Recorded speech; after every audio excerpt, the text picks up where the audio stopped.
Bismillahirrahmanirrahim. Assalamualaikum warahmatullahi wabarakatuh. Alhamdulillahi rabbil alamin. Wal aqibatul muttaqin wala udwana illa 'alal zalimin. Asyhadu an la ilaha illallah wahdahu la syarikalah wa asyhadu anna Muhammadan abduhu wa rasuluhu la nabiyya ba'dah. Allahumma fassalli wa sallim ala Muhammadin wa ala alihi wa sahbihi wa mawalah wa la hawla wa la quwwata illa billah.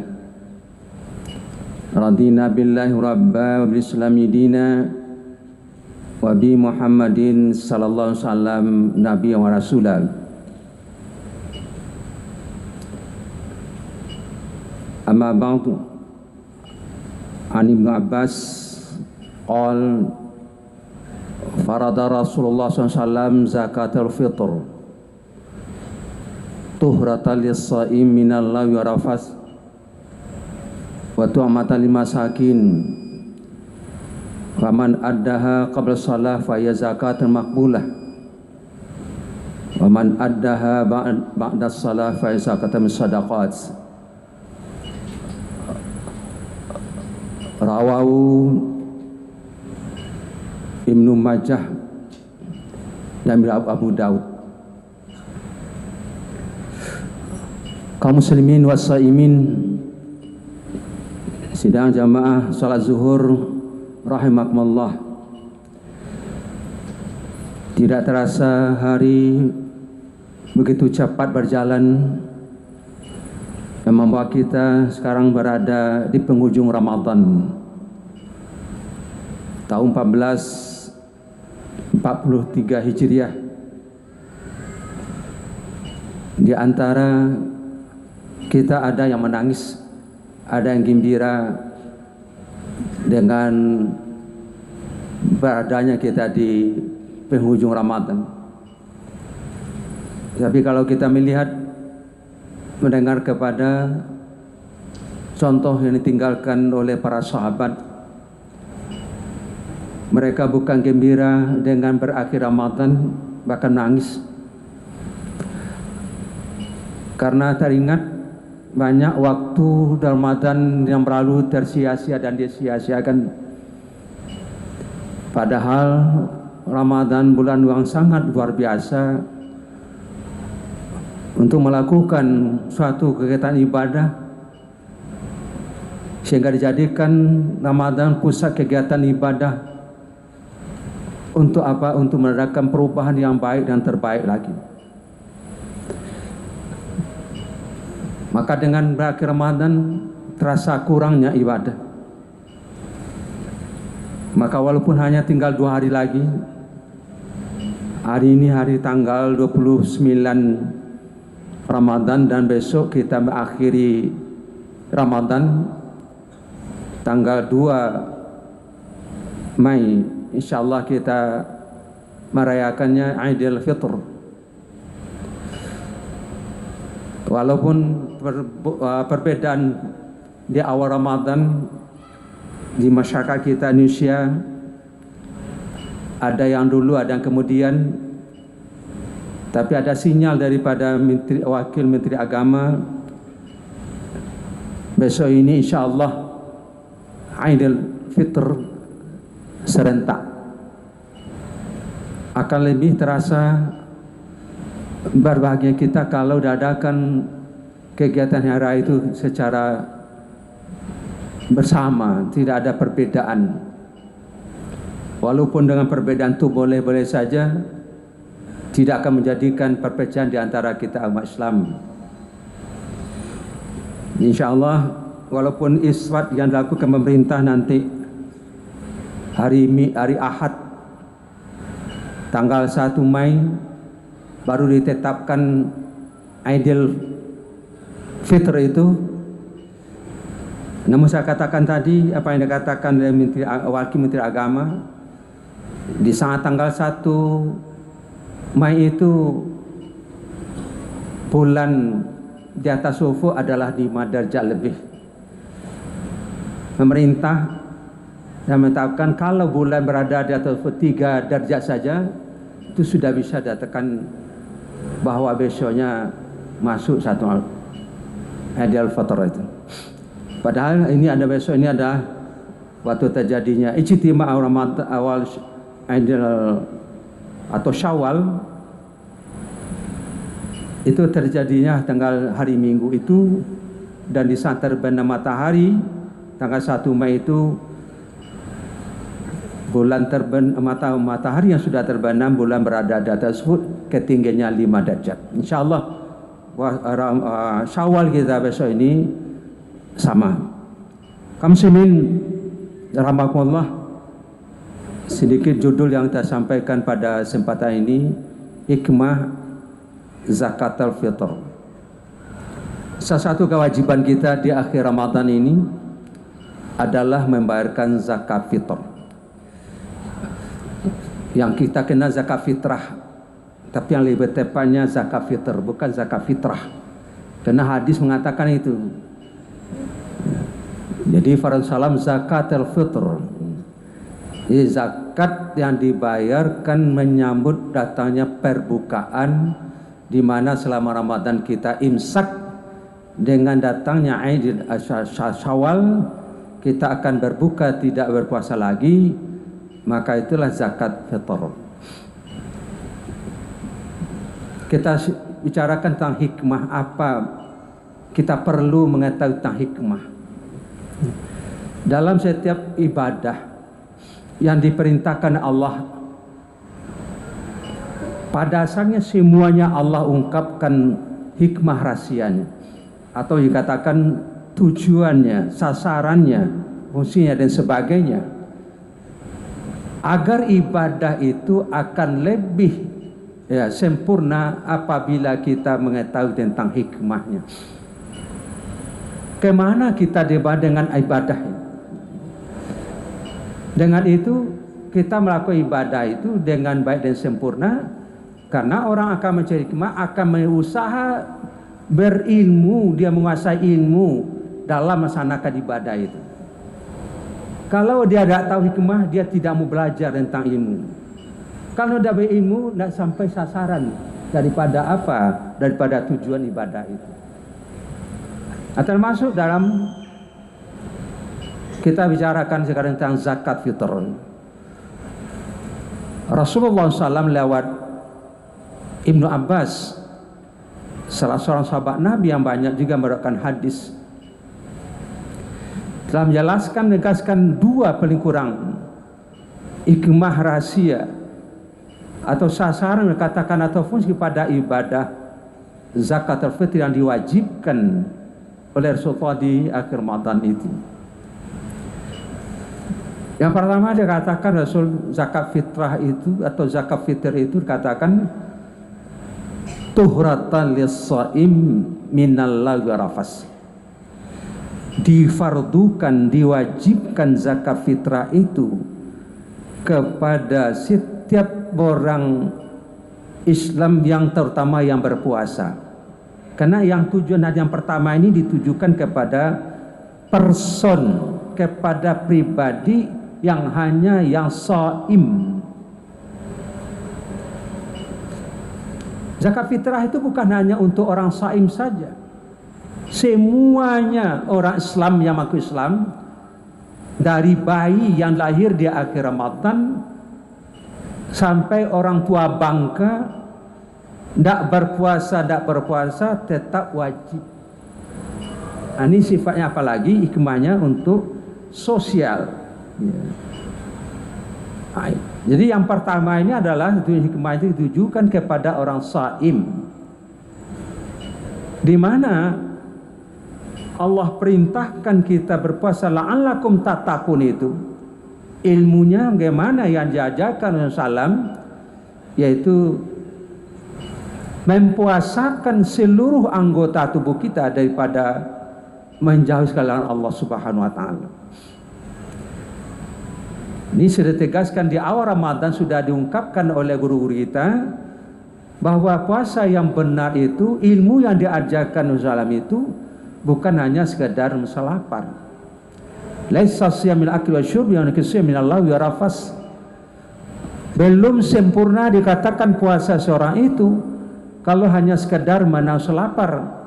Tapi puasa yang diinginkan oleh Allah dan Rasul ialah juga mempuasakan seluruh anggotanya, lidahnya, matanya, telinganya, tangan, kakinya daripada yang dilarang oleh Allah. Imsak anil lawi, apa yang diucapkannya itu hanya yang baik, tidak ada ucapan yang tidak berguna, mau tauta dan tujuan pangkanya. Dalam berpuasa itu yang ilmunya yang diinginkan, apalagi itu rafas. Lagha saja kaum muslimin dalam kita melaksanakan siang harus ditinggalkan. Berat itu. Kalau hukum fikih dikatakan ya, yang lagha itu hukumnya belum masuk kepada haram. Paling-paling hukumnya makruh. Mau tahu tak belum tentu hukumnya haram. Tapi dalam kita berpuasa sudah dihentikan itu. Tidak ada melakukan itu kata itu. Ini ilmunya supaya dapat kita lakum tak takut gitu. Hikmahnya sampai ke situ. Namun Allah yang Rahman yang Rahim yang Maha Tahu yang Alim. Berat ini tidak mampu. Jadi dengan adanya zakat ini Allah menunjukkan rahmannya kepada kita. Allah ingin juga ibadah yang puasa yang kita lakukan itu ditimar sempurna. Bagaimana caranya? Ini salah satunya. Tuhratal lis-shaimin al-lawan. Dengan membayarkan zakat fitr ini dan timbul kesadaran kita hendaknya waktu membayarkan, saya membayarkan ini dalam saya melaksanakan ibadah puasa saya banyak terjadi pelanggaran-pelanggaran. Ini akan lebih berkesan kita membayarkan zakat fitr itu. Karena fungsi ini hantar kita itu. Janganlah kita mensucikan dia, saya mampu ya. Mungkin lidah tidak bertulang, pasti ada terjebak kepada lagha. Dan mungkin terjebak kepada rafas, mencaci, memaki, mainnya bergunjing, itu banyak terjadi. Dia berpuasa. Maka ingatkan kita membayarkan zakat fitrah itu, saya membersihkan hati diri kita. Saya dalam berpuasa sebelumnya banyak melakukan pelanggaran-pelanggaran. Itu hikmahnya. Ya. Itu dasarnya harus kita lakukan. Jadi bukan kita makan zakat fitr itu hanya sekedar membayarkan itu, tapi tahu hendaknya kita itu lebih berkesan gitu. Yang kedua, kalau tadi ditujukan kepada orang berpuasa, orang shaim,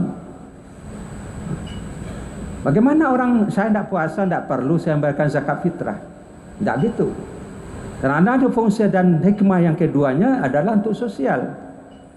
Tu'matan lil masakin, bahwa zakat fitr itu diwajibkan adalah untuk menyadarkan kepada kita saudara kita yang miskin, bagaimana saudara kita yang miskin itu merasakan lapar, tidak ada yang akan dimakannya dalam sehari, tidak makan. Dan kita rasakan juga dengan berpuasa, inilah yang dirasakan oleh saudara saya yang tidak beruntung dalam kehidupan dunianya. Dia diberikan kemiskinan. Allah juga datangkan ujian kepadanya, kemiskinan. Datanglah sulita kita, kepedulian kita kepada saudara kita yang miskin itu. Sehingga sesudah Ramadan ini lahir kesantunan kita, kepemurahan kita membantu kepada saudara kita miskin. Berlanjut itu bukan hanya dampaknya sudah berbesar sampai situ enggak. Lahir sifat sosial kita lebih tinggi. Itu tu'matal lil masakin, untuk memakan fakir. Dan ini hendaknya sampai kepada sasarannya.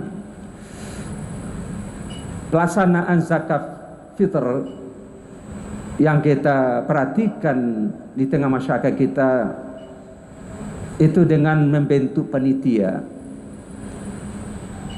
Dan saudara kita yang berzakat melewat panitia boleh-boleh saja, tapi kalau kita ingin melihat prakteknya Rasulullah, zakat fitrah itu sebaiknya langsung kepada sasarannya, tidak dengan pakai. Kenapa ini dengan langsung?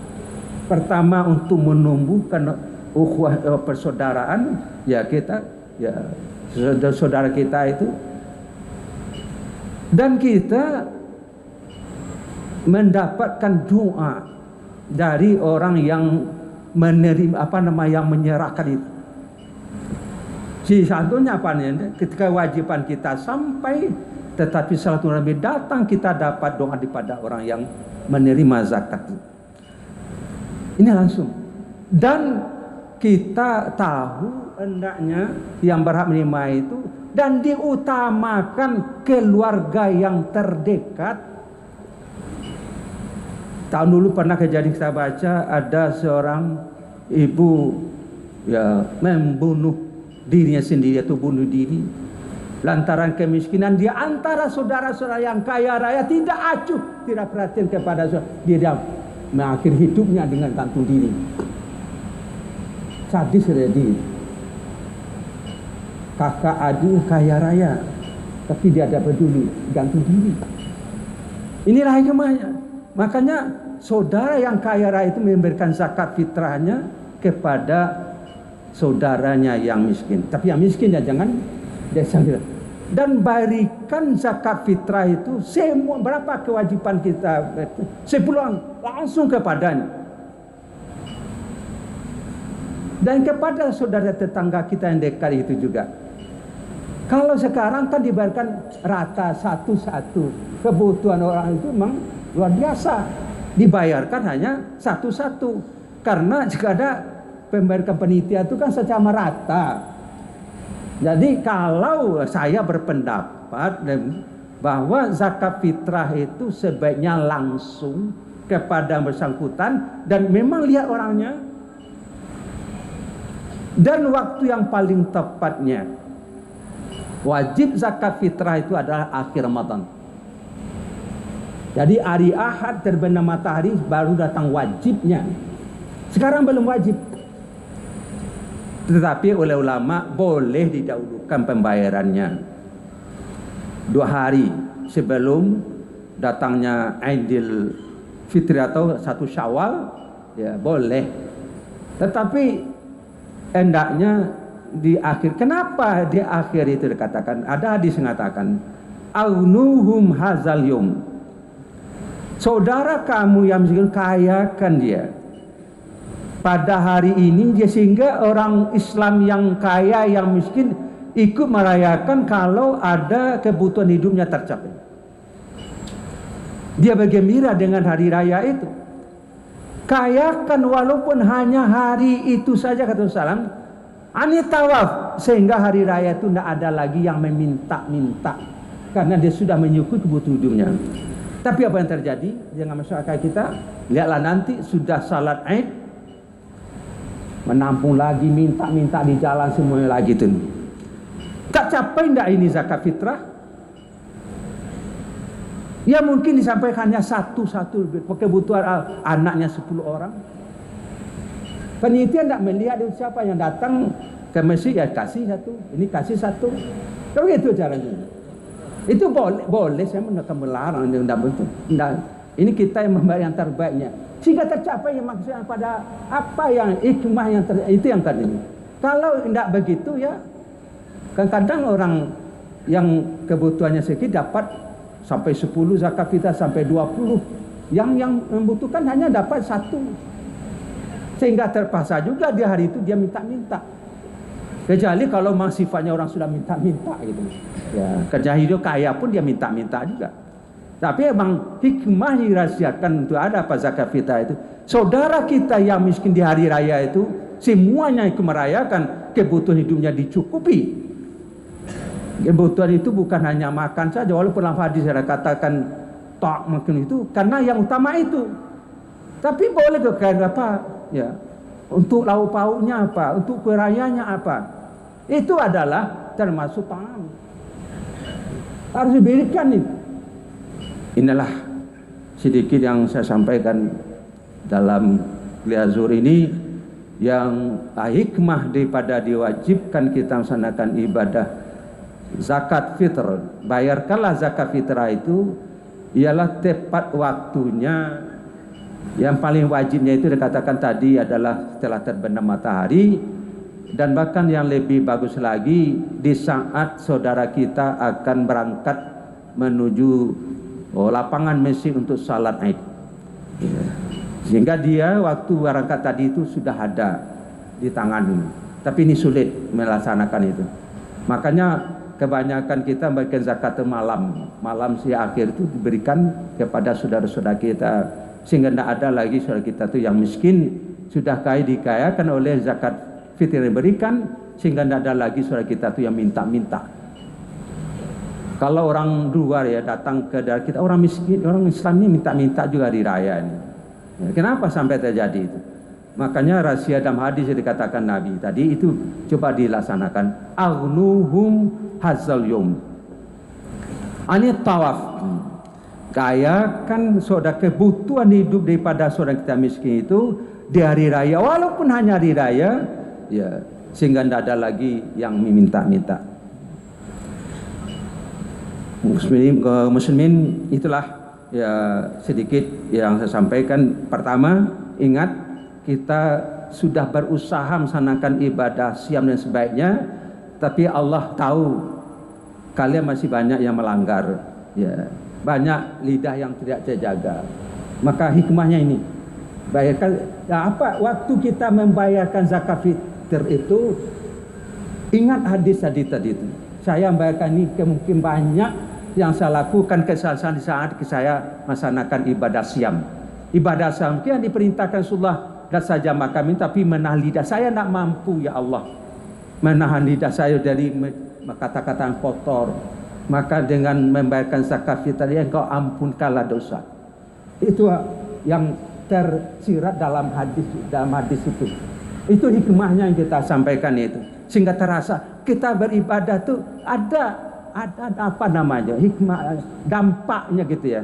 Dan sekedar kita melakukan itu, ya banyak aja seperti ya salat dan zakat itu kan banyak juga. Kenapa orang salat kok tidak ada perubahan gitu? Karena dia tidak tahu tentang tukang kemana kita bersalat itu. Maka hikmah ini perlu diketahui, perlu dipelajari sehingga sampai sasaran kepada apa yang ditujunya itu.